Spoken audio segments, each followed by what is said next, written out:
এবারে চলুন আপনাদেরকে কিছু প্রাচীন ভারতের কিছু কথা আপনাদেরকে জানাই, যেটা এই মুহূর্তে বর্তমানে যা পরিস্থিতি তৈরি হয়েছে না, সেটা অত্যন্ত প্রাসঙ্গিক। কেন বলছে এই কথা? কেননা দেখুন, এই যে ন্যায় সংহিতা থেকে ন্যায়শাস্ত্র, প্রাচীন ভারতে দেশদ্রোহিতা, সেই দেশদ্রোহিতার শাস্তি কিন্তু ছিল দেশান্তর কিংবা মৃত্যু, এমনটাই কিন্তু দেখা গিয়েছে।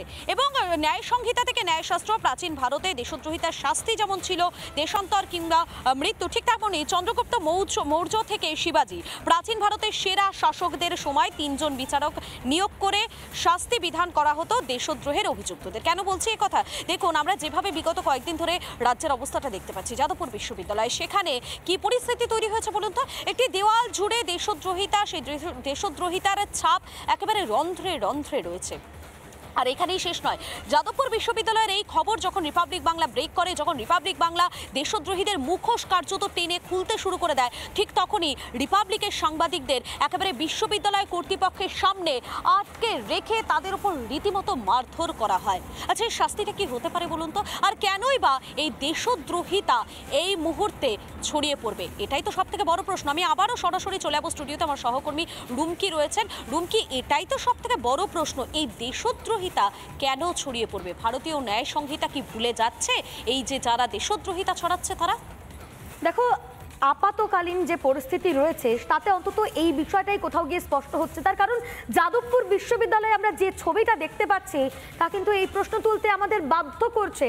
রিপাবলিক বাংলার উপরে যেভাবে আক্রমণ হলো, যেভাবে তাদেরকে মারধর করা হলো, যেভাবে টানা হেঁচড়া করা হলো, তারপরেও যখন পুলিশ চুপ রয়েছে তখন এই প্রশ্ন ওঠা স্বাভাবিক। মধুকল্পিতা, এই মুহূর্তে আমরা এই বিষয় নিয়ে আলোচনা করব, কথা বলবো। আমাদের সঙ্গে এই মুহূর্তে সরাসরি রয়েছেন একজন অতিথি, রয়েছেন লেখক মানস ভট্টাচার্য।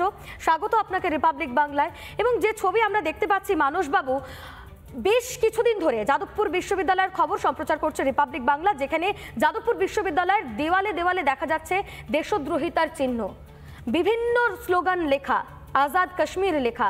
আর এই পরিস্থিতিতে যখন এই খবর কভার করছে রিপাবলিক বাংলা, তখন রিপাবলিক বাংলার সাংবাদিককেই আক্রমণ করা হচ্ছে রেজিস্ট্রারের সামনে। পুলিশ চুপ। যাদবপুর বিশ্ববিদ্যালয়ের সামনে রয়েছে যাদবপুর থানা, তাতেও পুলিশ আসতে প্রায় 2 ঘন্টার বেশি সময় লেগে গেল। কি বলবেন এই বিষয়ে?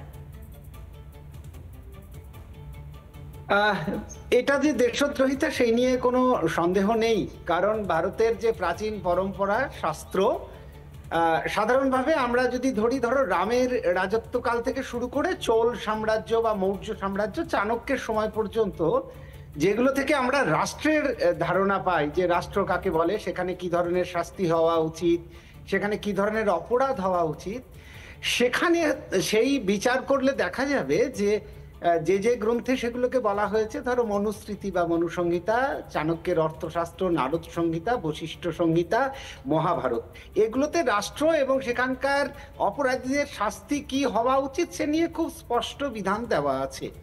যাদবপুরে যে ঘটনা ঘটেছে, এখানে খুব একটা মজার শব্দ ব্যবহার করতে চাই আমি, যেটা মৌর্য আমলে ব্যবহার করা হতো, যে এক্ষেত্রে রাজার কর্তব্য হচ্ছে কণ্টক শোধন এবং কণ্টক মোচন।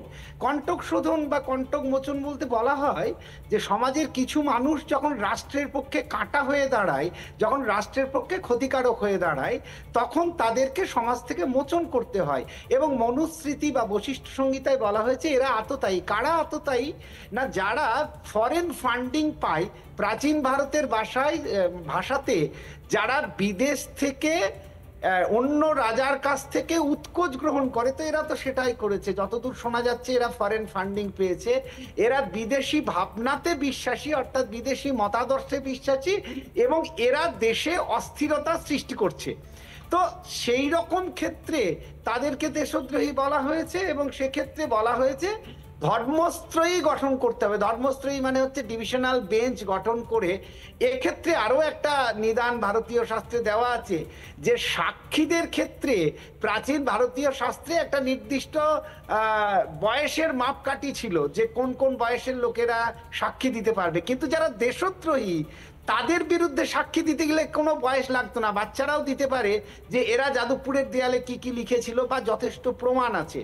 সুতরাং এরা যে দেশদ্রোহী সেটা ভারতীয় প্রাচীন শাস্ত্র অনুসারে কোনো রকমের সন্দেহ নেই। রাষ্ট্র রক্ষার জন্য রাষ্ট্র কি ব্যবস্থা নিচ্ছে সেটা এখন আমাদেরকে দেখতে হবে এবং যত দ্রুত সম্ভব ওই কণ্টক শোধন বা কণ্টক মোচন অর্থাৎ কাঁটা তুলে ফেলা রাষ্ট্রের স্বার্থেই অত্যন্ত প্রয়োজন। মানসবাবু, ঠিক এই জায়গা থেকেই আমার প্রশ্ন, চন্দ্রগুপ্ত মৌর্য, অশোকা এবং এরই পাশাপাশি যিনি শিবাজি, তার এই যে তাদের যে শাসনকাল, সেই শাসকদের কথা কি মুখ্যমন্ত্রী মমতা বন্দ্যোপাধ্যায় জানেন না? তাদের থেকে কি কিছুই শিখতে পারলেন না মমতা বন্দ্যোপাধ্যায়? তাহলে এই যে দেশদ্রোহী, তাদের বিরুদ্ধে কি কোনো ব্যবস্থা নেওয়া গেল না? না, অবশ্যই তো ব্যবস্থা নেওয়াটাই রাষ্ট্রের কর্তব্য, এবং বলা হয়েছে কোনোটাই তো নেননি। মানে ধরো মৌর্য যুগের কথা তুমি বললে, মৌর্য যুগে 4 ধরনের শাস্তির কথা বলা আছে। একটা হচ্ছে বাকদণ্ড, একটা হচ্ছে ধনদণ্ড, একটা হচ্ছে বধদণ্ড, এবং আরেকটা হচ্ছে যে ধিকদণ্ড। অর্থাৎ এক হচ্ছে যে তুমি তাদের সঙ্গে বসতে পারো, তাদেরকে বোঝাতে পারো যে এটা ফার্দার করবে না, মানে থ্রেটনিং সোজা কথায়। দ্বিতীয় হচ্ছে যে ধিকদণ্ড, মানে হচ্ছে তুমি প্রকাশ্যে তাদেরকে ওপেন করে দিতে পারো, যে দেখো চিহ্নিত করা, যেটাকে বলে মার্কিং করা, যে গোটা ইউনিভার্সিটি তো আর দোষী নয়, যে এই এই এই এই ছেলেগুলো এখানে মাওবাদ প্রচার করছে, এই ধরনের সৃষ্টি করছে। সেটাও কিন্তু আমাদের সরকার করেননি, অর্থাৎ ধিকদণ্ডও দেননি। তাদেরকে ধনদণ্ডের তো কোনো প্রশ্ন নেই, বা জরিমানা করা সেটার কোনো প্রশ্নই নেই। আর তারপরে ছিল যে তাদেরকে বহিষ্কার করা, বা স্টেট থেকে বহিষ্কার করা, বা দেশ থেকে বহিষ্কার করা, সেটাও করেননি তিনি।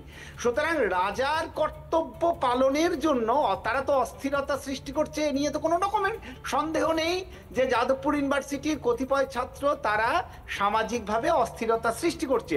কিন্তু তাদের জন্য প্রাচীন বিধান বলো, মৌর্য বিধান বলো, বা এখনকার বিধান বলো, কোনো বিধানই কিন্তু তিনি সেইভাবে ব্যবস্থা নেননি।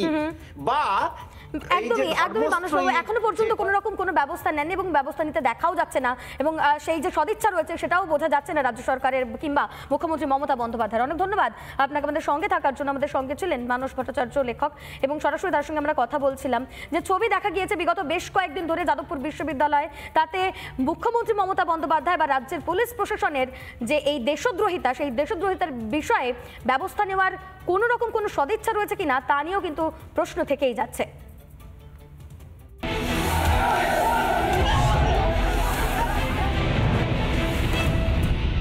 নানা ধরনের কন্টেন্ট দেখার জন্য লাইক করুন, শেয়ার করুন আমাদের ফেসবুক পেজ, সাবস্ক্রাইব করুন আমাদের ইউটিউব চ্যানেল। পাশাপাশি অন্যান্য ব্রেকিং নিউজের জন্য অবশ্যই চোখ রাখুন রিপাবলিক বাংলায়।